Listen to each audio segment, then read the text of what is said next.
What's going on YouTube?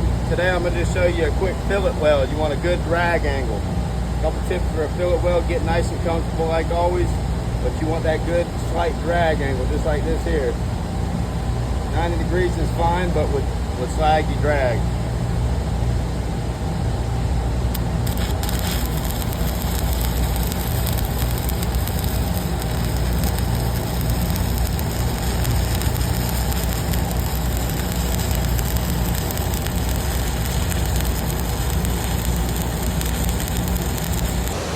Here we got it, YouTube. Got a dirty weld. Couldn't beat the slag off of it. You got a clean weld. Slag will jump off of there without you touching it. That's how you want it to be. Clean, dirty.